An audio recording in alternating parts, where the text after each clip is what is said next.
In 1989, a female Marine captain disappeared from her quarters without a trace. Known for her exemplary conduct, her colleagues found it hard to believe that she'd gone AWOL. Military authorities suspected she'd fallen victim to foul play. The FBI joined the investigation. They would find the decorated officer or bring her assailant to justice.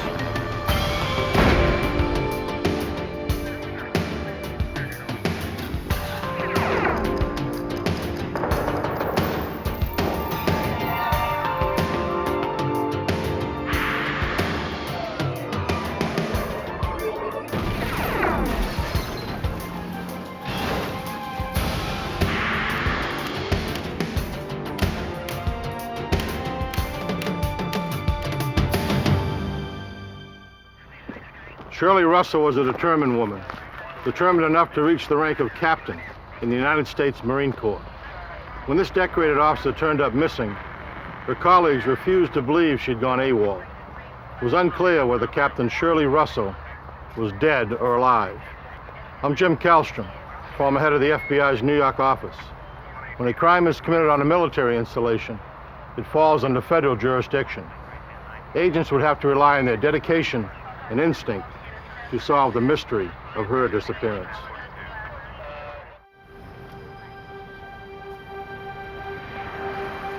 The Marine Corps base at Quantico, Virginia, is located 35 miles south of Washington, D.C. Since 1917, it has been headquarters to one of the nation's most selective branches of the military.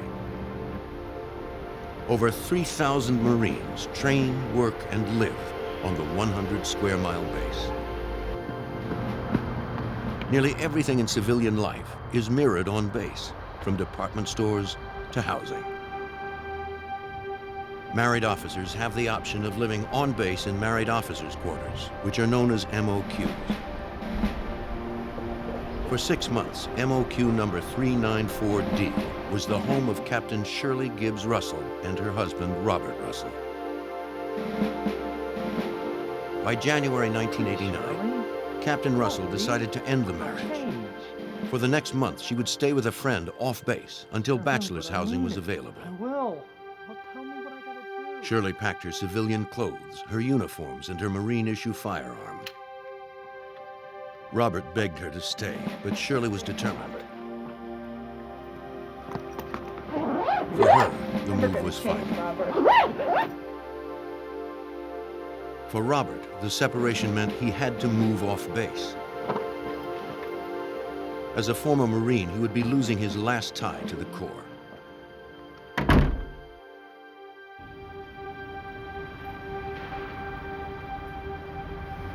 Captain Russell continued to advance in her career as the adjutant to the commanding officer of the support battalion at the Marine Basic School.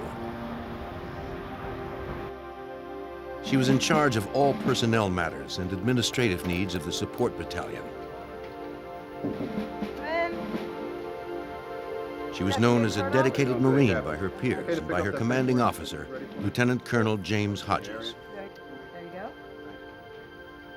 When I first met Shirley Russell, I was very impressed with the fact that she was a black female captain, because we just don't have that many in the Marine Corps, and that she had come from a poor background and was making something of herself, and she seemed so energized and so eager to keep moving up the rank structure. Captain Russell? While assigned together, they built a friendship based on mutual respect. I can't talk to you right now. Now is not a good time. Hodges knew that Shirley's marriage was in trouble. I'll have to talk to you later. My relationship with Shirley Russell was very special, even though that I was her commanding officer and her ultimate boss, if you will.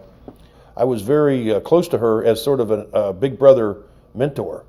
And we talked sometimes, after working hours about her situation, her marriage, her past, and so forth.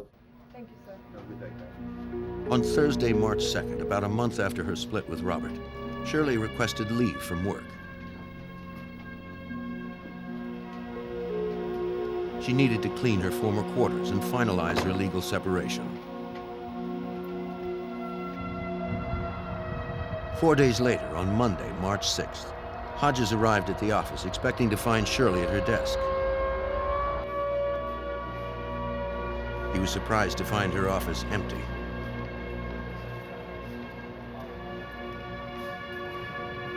Shirley had a perfect work record. She had never been late to report. And when I walked in the door, I asked Major Buck Bourgeois right away, and I said, "Where's Shirley?" And he said, "Sir, she's not here." And instantly, I felt like, oh no, something has happened to her. Lieutenant Colonel Hodges investigated the unauthorized absence. Captain Russell had recently moved into bachelor officers' quarters on base. Hodges hoped he would find her at home. Captain Russell. Captain Russell. Open the door, Corporal, please, sir. As the missing captain's commanding officer, Hodges had authorization to search the room. Captain Russell. There was no sign of her, and no indication she had moved out. Lock up, Corporal. Yes, sir. The Marines returned to the office and contacted the captain's husband, who now lived off base. Hodges knew that Robert Russell had helped Shirley clean and paint their vacated quarters over the weekend.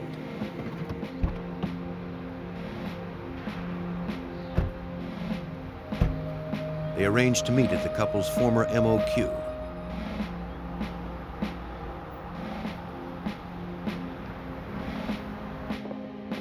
The Marine officers inspected the residence.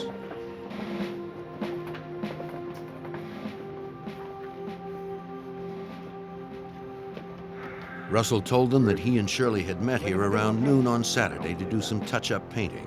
Sorry. According to Russell, Shirley volunteered to buy some paint from the base exchange at about 1:30. He claimed that she didn't take her car, but walked to the PX instead. Russell said he hadn't seen her since. She went to get more paint. Lieutenant Colonel Hodges didn't believe Robert Russell's story. It hit me as just totally a lie because the PX was probably 4 or 5 miles away. And there's no way in the world that she would have walked to the PX from their quarters.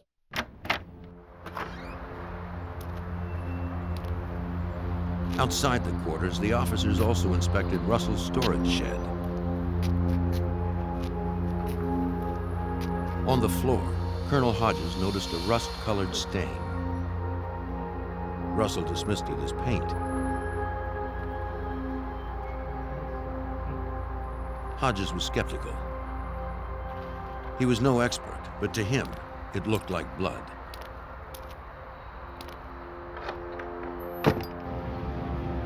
Lieutenant Colonel Hodges briefed the Naval Investigative Service.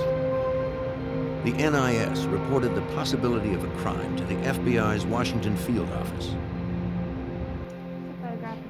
The NIS briefed special agents on the case. Captain Russell had been missing for 3 days. With no indication of her whereabouts, the agents followed standard procedure. Special Agent Alan Malinchak headed the case. When you have somebody missing, you either have a case of an abduction, you have a case of a missing person, somebody who's walked away for whatever reason, or you have foul play. So the initial investigation that the FBI was involved in ran all 3 of those investigative lines. Mr. Russell? According to standard procedure, the missing woman's husband, Robert Russell, was the first to be questioned. Thank you very much. Thank you. He told agents that he was talking with a neighbor around 1:30 the afternoon of Shirley's disappearance, when a friend of hers stopped by to pick her up for lunch. At 3:30, Robert said he called her bachelor officer's quarters to see if she had gone home. The duty clerk had not seen Captain Russell, so Robert left a message. Around 4 p.m., Robert borrowed his housemate's car and drove to Pennsylvania to spend the weekend with his parents. You feel it? personally threatened by this, or did your wife? During the first interview that I had with Robert Russell, he was very calm, very businesslike, wanted to assist the FBI in the investigation, and provided me with multiple locations of where Shirley might be, who she may be associated with, what could have happened. Midnight phone calls. Russell thought it was possible someone had abducted or harmed her. Though Shirley had no enemies, the couple had experienced some trouble due to their interracial marriage. Russell told agents he and his wife frequently visited his hometown near Mahanoy City, Pennsylvania. One afternoon, while shopping, the Russells were harassed by racists.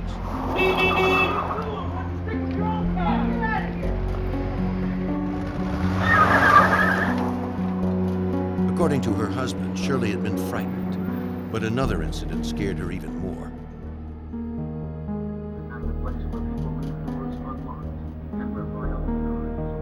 An unidentified man had called their house on base.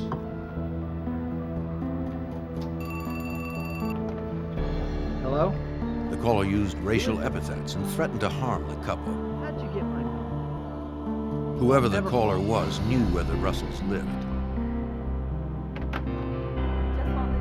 After the threatening phone calls, Robert told officials he felt Shirley might need protection for the times he couldn't be with her.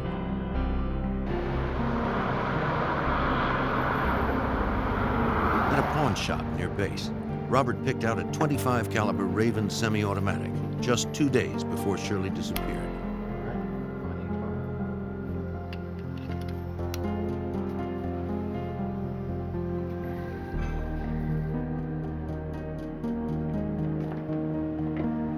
Hey, got your pen? It's about time. Russell told agents he surprised Shirley with a gift on the day they met to clean their former quarters.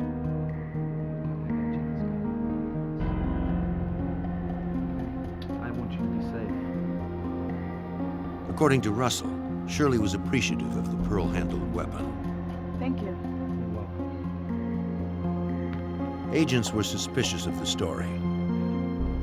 As a Marine captain, Shirley already had a personal sidearm. If she felt unsafe, why would she need another gun? With Shirley and the gun nowhere to be found, that question would be difficult to answer. Marine Captain Shirley Gibbs Russell had vanished from base housing on March 4th, 1989. Her husband was the last person to have seen her. Agents needed to corroborate his story. The FBI interviewed Marine Captain Patrice Gale. According to Robert Russell, on the day Shirley disappeared, Captain Gale had arrived at Shirley's former residence to pick her up for lunch at about 1:30. Gale confirmed this. Robert also told her that Shirley had gone for paint and hadn't returned. But we ran out of paint. Captain Gale thought this was odd. Okay, that's probably a good idea.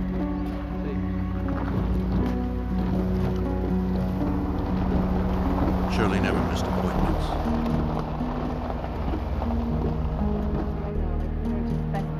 And this one had been especially important.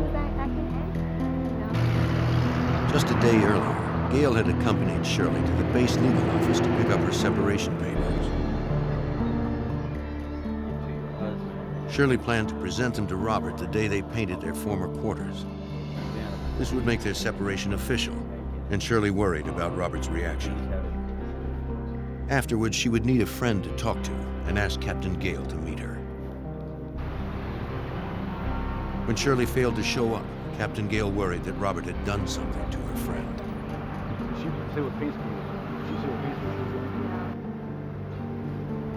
FBI agents checked Shirley's bachelor officer's quarters. The clerk had not seen her since Saturday, March 4th, the day she disappeared.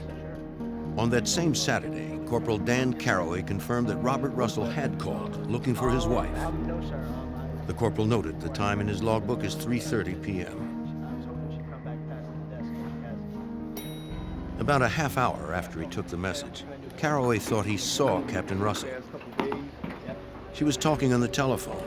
He recalled that she was wearing jeans and a maroon sweater. He wanted to give her the message that her husband had called, but he was distracted. By the time Caraway was free, the woman he thought was Captain Shirley Russell was gone.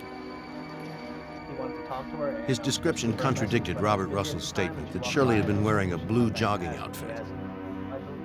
The corporal also only saw the woman from behind. He never got a good look at her face.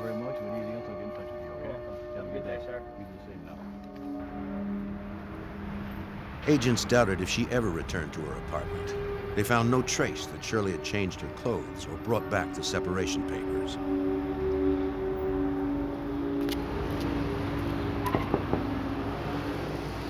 Investigators questioned Russell's old neighbors. One of them said she saw a blue station wagon backed up to the Russell shed on the day Shirley had disappeared. She noted the time was 5 p.m.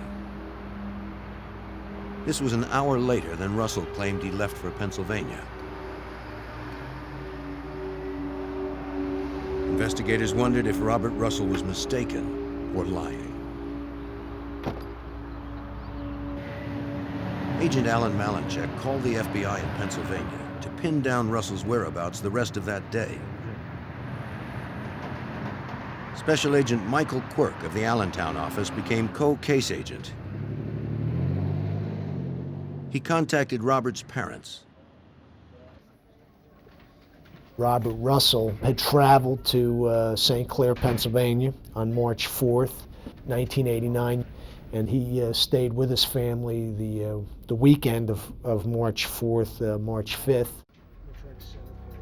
FBI interviews with Russell's family confirmed he had arrived alone. None of them had seen Shirley. The FBI launched a media campaign seeking the public's help. Captain Shirley Gibbs Russell's photo was featured in television and newspaper stories. Leads began to pour in. Midway between Quantico and Robert Russell's hometown, a clerk in York, Pennsylvania, called federal authorities. The clerk reported that a young black woman had been in the store on the afternoon of Saturday, March 4th, the day Captain Shirley Gibbs Russell disappeared from Quantico. According to the clerk, the woman bought several items and paid with a check. The clerk asked the woman for identification. She produced a military ID card. She resembled photos the clerk had seen in the newspaper. Do you mind if I look at your bank receipts? The agent asked to see the checks received on that day. Do you mind if I've seen the receipts? Sure. Okay. He found that none of them were written by Shirley Gibbs Russell. Assistant U.S. Attorney Lawrence Leiser worked with the FBI on the case. He noted another detail that suggested the woman in the store was not Captain Russell. The color of the ID and the location of the picture in the ID described as belonging to Shirley Russell was the ID of a dependent military person, not of an active duty military person. There had been no activity since March 4th in Captain Russell's bank or credit card accounts, nor had she called her family or friends. Considering Shirley's stable character, her disappearance didn't make sense to Agent Alan Malinchek. She was the type of person who was going to do very well in the Marine Corps. She would be promoted. She had that capability. She was sharp. She was squared away. She easy to make friends. Everybody that worked with her liked her. She had a lot of stability in her life with regard to church and family. For her to just disappear of her own accord just didn't make any logical sense. With no word from her or a kidnapper, agents believed it was likely that Captain Shirley Gibbs Russell was dead. They were now searching for her body. Dozens of Marines fanned out across the huge base. They searched hundreds of acres of dense woods the Marines used for training.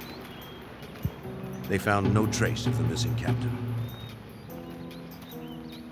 Perhaps Robert Russell knew more about his wife's disappearance than he was telling the FBI. Quantico Marine Base. Agents asked him to submit to a polygraph examination. Lieutenant Colonel Hodges sustained He agreed. that the last time you saw her, you were painting your quarters, and it was sometime prior to 3 p.m. on Saturday, March 4th? That's correct. As before, agents found him to be cool and cooperative. For almost 3 hours, Robert Russell answered dozens of questions relating to Shirley's whereabouts. Mr. Russell, could you advise me where you... He was subjected to 3 separate exams. Was this red spot paint, Mr. Russell? Yes, it was. Each time, Robert Russell was found to be deceptive. When agents told him the results, Russell seemed unfazed, almost smug.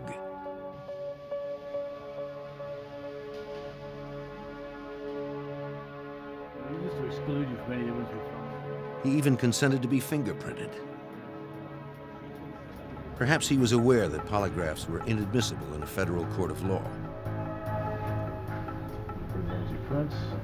Without a body, agents would need something stronger than a hunch to prove that Russell had killed his wife and disposed of her.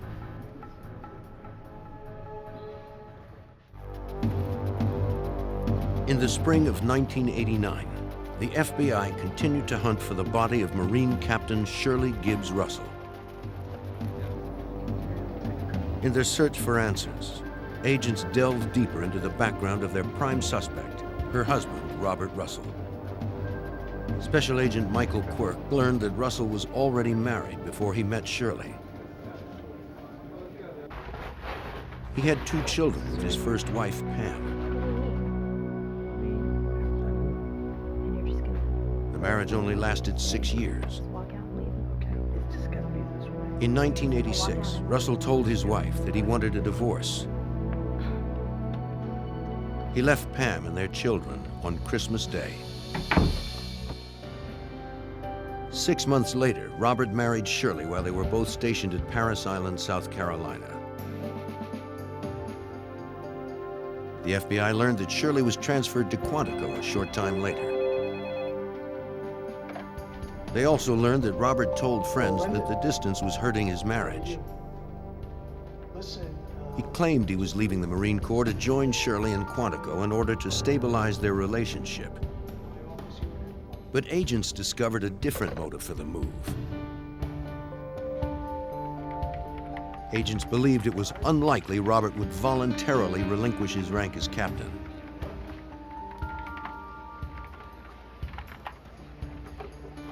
Being in the Marine Corps was Robert's whole life and whole world.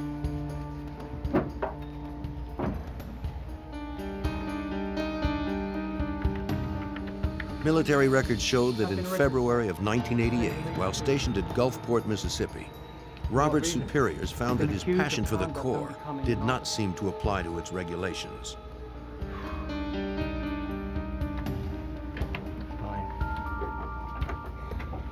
They issued Robert a less than honorable discharge for dereliction of duty and defrauding the government. He was escorted out of his office and was prohibited from taking anything with him except his own clothing.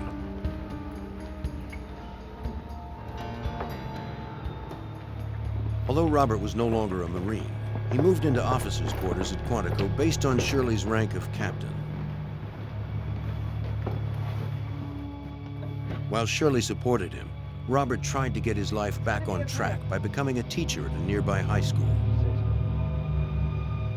But his drinking started to become excessive. He was getting drunk more often and staying out later. Robert? Shirley was distraught. She joined Al-Anon, a support group for the loved ones of alcoholics. When Robert became physically abusive, Shirley finally left him. Don't touch me. Assistant U.S. Attorney Lawrence Leiser believed that Robert's problems left Shirley few alternatives.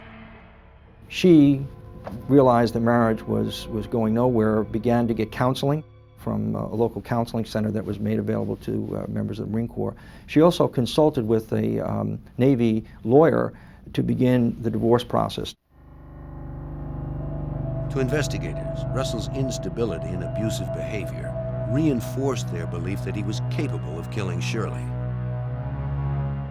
His personality could not tolerate the fact that this black woman, his wife, was a Marine Corps captain who was successful, who was succeeding in her career, and to top it all off, wanted to divorce him. Agents learned that during her separation, Shirley had sought refuge off base with her close friend, fellow Marine Captain Ann Mack. Captain Mack told Agent Malinchek that Shirley was afraid of her husband. She intended to leave him, but needed a place to stay. She had asked Captain Ann Mack if she could stay with her at her townhome in the Springfield, Virginia area, and Captain Ann Mack agreed and laid out some ground rules about Bob Russell not being there, not coming into the house, nothing like that whatsoever. But it was not enough to keep Robert away from Shirley. Mack was worried about her. Mack told investigators that Robert was stalking Shirley. On several occasions, he showed up at the house early in the morning as Shirley was leaving. He harassed his wife until she agreed to spend some time with him.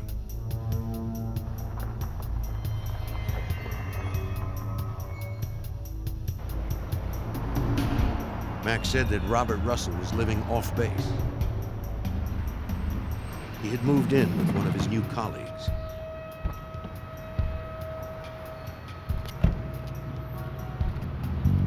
An FBI agent checked the address.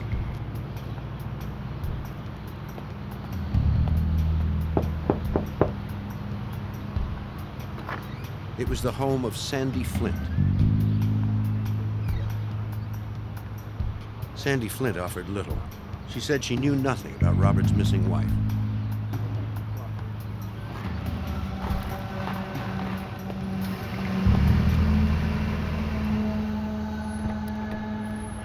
On the way out, the agent met Robert Flint, Sandy's father-in-law.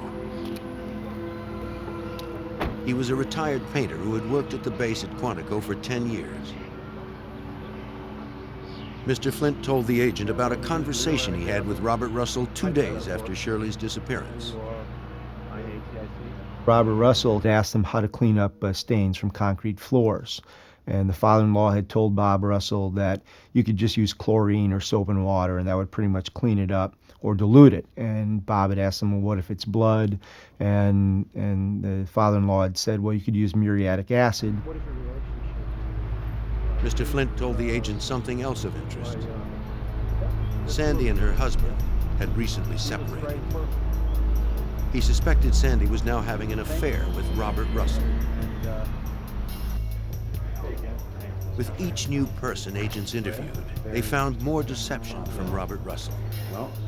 If Sandy was indeed involved with Russell, she might know if he had killed Shirley. Agents would inform her it would be unwise to obstruct a federal murder case.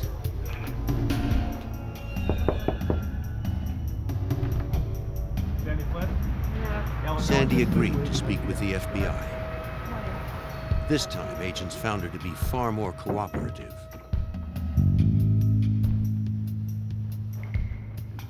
She described her role in Robert Russell's obsession. She had admitted to having an intimate affair with Bob Russell while Bob Russell was still married. She advised us that she, at Bob's request, she had surveilled Shirley Russell. She could report to Bob Shirley's activities and whereabouts. He enlisted her as his spy. Sandy told the FBI Russell was convinced that Shirley was having an affair. He wanted to know where Shirley went and who she met.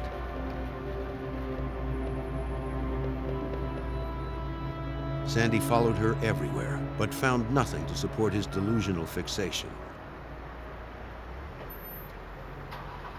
And he was so compulsive, he wanted to catch his wife cheating. Of course, the irony of all of this is she wasn't cheating at all. It was he who was cheating on her. Robert was too far gone for logic. He refused to believe the assurances of his mistress. In his own mind, if he was cheating, so was Shirley. And he would go to any length to prove it. He told Sandy that he broke into his wife's car and planted a voice-activated recorder. When it failed to record anything incriminating, he decided he needed to get closer. Robert broke into Ann Mack's house to bug Shirley's bedroom. What happened next told Sandy that her lover's obsession had completely consumed him. Robert called his mistress from his wife's bedroom, speaking in a whisper. You won't believe where I'm at. He told Sandy he was drinking Shirley's wine and reading her journal. Sitting on her bed. Wow. Then he said something she would never forget. He had informed her that if Shirley comes missing, it'll be me. I'll have taken care of her. And she had said, "We can't do that. They're going to look for her." He says, "And if anybody questions you on this, deny it. Don't even admit to the conversation we're having now." Sandy's statements were incriminating, but it was her word against his. To corroborate her story, the FBI needed physical evidence. We requested a consent search of Captain Ann Mack's residence and retrieved several items, and some of those items, one was a telephone and one was a wine glass. And when we sent those to the FBI laboratory for analysis, we were able to develop Robert Russell's fingerprints on those items. The FBI now had its first piece of physical evidence to corroborate that Robert Russell obsessively stalked his wife. But without Shirley's body, it was still not enough to charge him with murder. In March of 1989, there was little evidence to link Robert Russell to the murder of his wife, Marine Captain Shirley Gibbs Russell. Early in the investigation, agents learned the suspect had been having an affair with Sandy Flint. Flint now told the FBI more about the day Shirley Gibbs Russell disappeared. She said Robert Russell had borrowed her car, a blue station wagon, to drive to his parents' house in Pennsylvania. She remembered he left her house sometime after 4 p.m. Sandy thought this was strange because he could have used his own pickup truck. Assistant U.S. Attorney Lawrence Leiser believed Russell borrowed her car that day to transport Shirley's body to Pennsylvania. The reason he asked to use that car was because he had an open bed pickup truck. The body was still in the storage shed, and he had to dispose of the body. And he couldn't do it in an open bed pickup truck, so he borrowed the closed station wagon of his girlfriend to dispose of the body. Agents hoped to substantiate this theory. They returned to Russell's former residence, where his neighbor had seen the same blue station wagon backed up to his shed. Investigators needed to take a closer look at the floor, where Lieutenant Colonel Hodges had seen the rust-colored stain. But the stain was gone, at least on the surface. And as they were chiseling the whitewashed pieces of the concrete up, Bob Russell had asked them what's going on, and they had told him that they're taking these samples to determine what the substance is on the concrete. And Mr. Russell had voluntarily told them, well, I had cleaned that up with some muriatic acid. The FBI lab confirmed that muriatic acid was present on the concrete. The same substance that Mr. Flint had suggested Russell use to remove blood from cement. Technicians found no trace of blood or paint on the chips. What could have been a key piece of forensic evidence had been destroyed. Agents hoped Sandy Flint's car would reveal more. FBI examiners scoured the station wagon inside and out.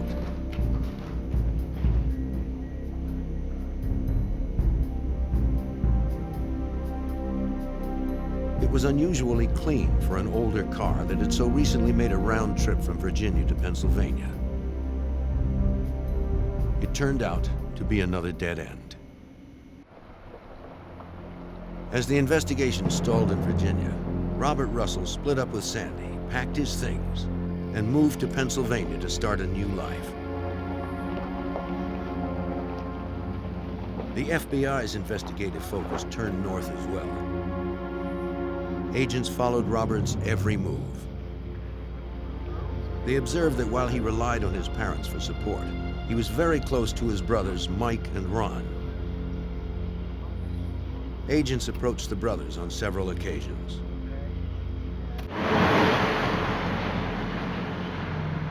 Mike Russell agreed to meet with agents. He told them that the day after Robert arrived in Pennsylvania following Shirley's disappearance, Robert took Sandy Flint's station wagon to a nearby car wash. Robert and his brother thoroughly cleaned the inside of the car, vacuuming it and spraying it with deodorizer. Agents believed Robert's actions demonstrated his intent to remove any evidence that Shirley's body had been in the car.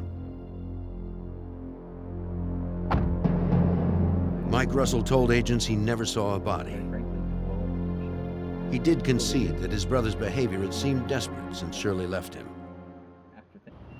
2 months before she disappeared, Mike and his older brother Ron drove to Virginia to take away Robert's guns. Agent Quirk recalled that his brothers felt this was necessary to prevent Robert from hurting someone.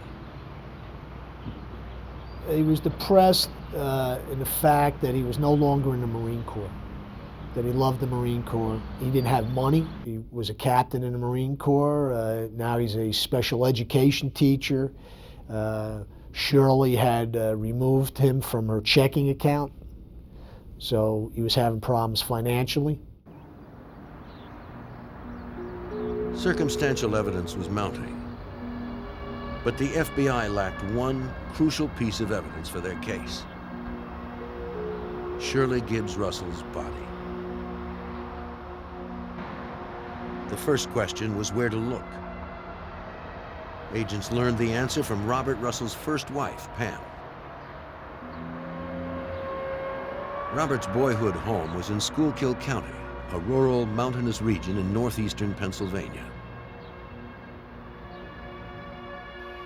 Thousands of coal mines, mostly abandoned, are scattered throughout the rugged county. Some are hundreds of feet deep and partially filled with water. As a young man, suspect Robert Russell had spent much of his time hiking and hunting in the region. His family said he knew the place like the back of his hand. A search conducted in this terrain would be daunting, but nobody ever questioned whether it should be done. 150 people participated in the extensive ground search for Shirley Gibbs Russell in early May. Volunteers from the FBI, the Marines, the Naval Investigative Service, and the Pennsylvania State Police participated.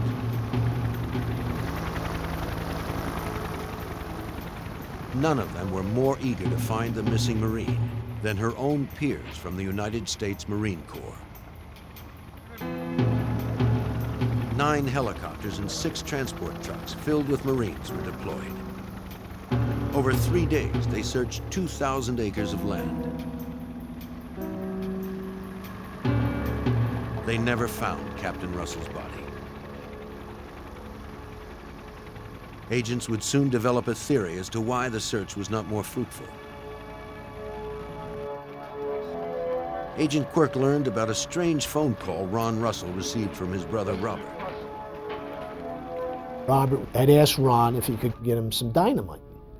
And Robert had stated that he couldn't get dynamite at Quantico because it was too expensive. And Ron had asked Robert, why do you want dynamite? And Robert's response was, I want to blow up Shirley. Ron never bought it, but agents now wondered whether Robert Russell had thrown Shirley's body into a mine shaft, then sealed her grave with an explosion. The search did yield one surprising result. an agent found what appeared to be the grip of a gun handle. It was sent to the Firearms and Tool Marks Unit at the FBI's lab in Washington, D.C. for analysis. By comparing the samples to hundreds of other guns, examiners determined that it was consistent with the grip of a .25 caliber Raven semi-automatic. It was the same type of gun Robert Russell had purchased from a pawn shop on March 2nd, 2 days before his wife disappeared. Unfortunately, the tantalizing discovery would not help with the prosecution. Agents never found Robert's fingerprints on the gun part. To prosecutors, it looked as if the ex-Marine had covered his tracks well. Without a murder weapon or a body, it would be next to impossible to convict Robert Russell of murder. Very clear. After an investigation spanning 2 months, 2 states, and thousands of man-hours, the FBI was no closer to arresting their prime suspect, Robert Russell, for the murder of his wife, Marine Captain Shirley Gibbs Russell.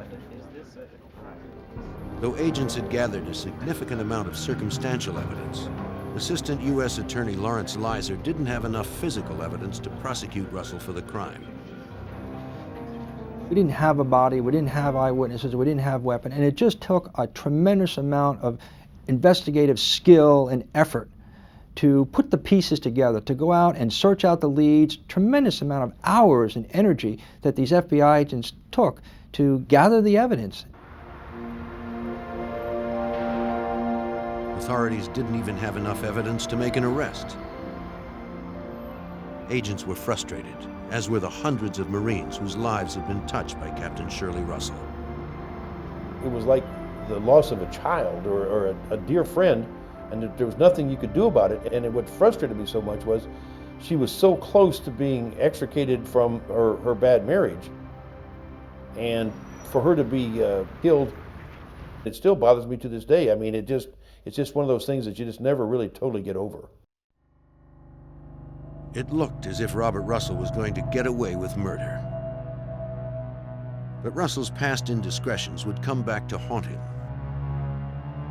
We had been contacted by the Naval Investigative Service at Gulfport, Mississippi, that there was some evidence in a locker there that they had maintained from when Bob was discharged from the Marine Corps.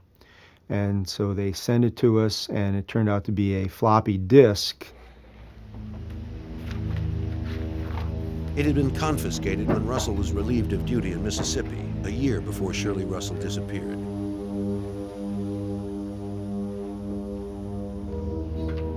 For security reasons, no service member who has been relieved of duty is allowed to go through their documents after dismissal.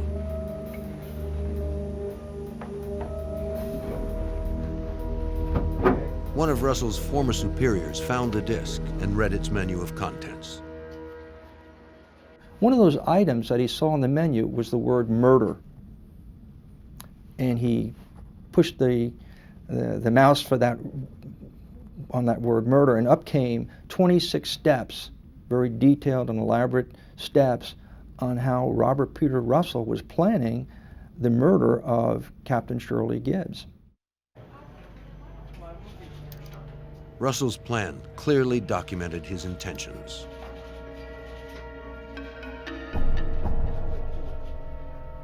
The 26 steps was a very revealing piece of evidence because it showed the man's state of mind, his willingness to even contemplate murdering another human being, let alone his wife. Step 1 is leave Thursday, January 18th for Paris Island. Well, who was at Paris Island? Shirley Russell. Make it look as if she left. Well, that's exactly what he tried to do when he did murder his wife. And then the last thing he says is blame it on her own kind, obviously referring to her race. This is a man who clearly had the mental wherewithal and intent and motivation to do this kind of act. On February 8th, 1991, The computer file convinced federal prosecutors to bring charges against Robert Peter Russell for the murder of his wife, Captain Shirley Gibbs Russell. Ironically, Russell was arrested in a prison. Need your stuff with us? He had recently taken a job as a substance abuse counselor at Pennsylvania's Graterford State Correctional Institution. York, got a jacket. But prosecution would not be easy. Right here. Let's go make some notes. Assistant U.S. Attorney Lawrence Leiser would have to assemble all the pieces of circumstantial evidence like a mosaic. Hopefully, the jury would see the portrait of a killer emerge. Let's see what we got here. Assistant U.S. Attorney and co-prosecutor Michael Rich would help to prepare the case against Russell. It was clear that we were going to have to make it on, circumstantial evidence. A lot of that circumstantial evidence was as a result of what Bobby Russell had been saying and doing since his wife's disappearance in 1989. So the plan was to assemble all that into some sort of coherent scheme and present that. Never before had the federal government attempted to try someone for first-degree murder based solely on circumstantial evidence. At trial, the prosecution asserted that Robert Russell intended to commit murder when he bought the .25 caliber Raven semi-automatic on March 2nd. Sweet, how much? Several of his co-workers reported that he had told them a .25 caliber is a perfect weapon. It leaves little evidence behind. He said there's virtually no blood spatter, and the bullet usually lodges in the body. On Saturday, March 4th, when Shirley gave him the separation papers, he refused to sign. Just after noon that day, the prosecution believed Robert Russell snuck up on Shirley in the shed.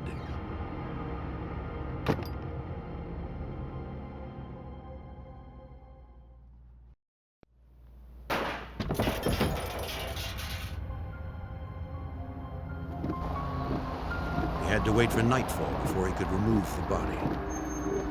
To establish an alibi, he talked with a neighbor and lied to Shirley's friend about his wife walking to the base exchange to buy paint. Okay, that's probably a good idea.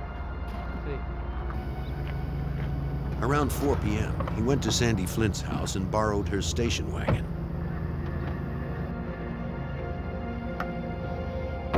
After night fell, he wrapped Shirley's body in a tarp and placed it in the back of the car. Their neighbors saw it backed up to the shed.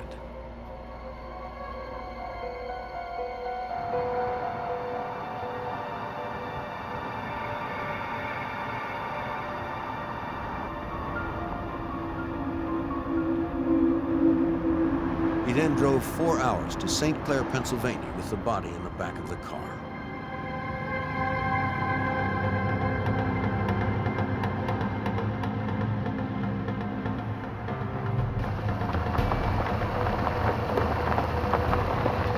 Once there, he knew exactly where to go. There were hundreds of abandoned mines to choose from. Then, Robert Russell, who had once sworn to uphold honor as a member of the Marine Corps, dumped his wife's body into a mine shaft.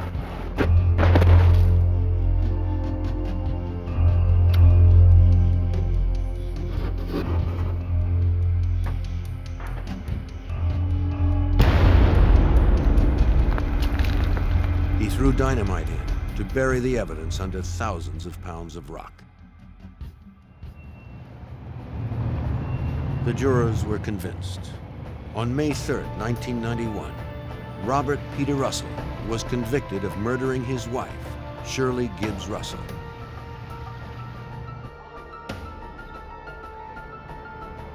Robert Russell was sentenced to life. There is no parole in the federal system. He will never leave prison alive.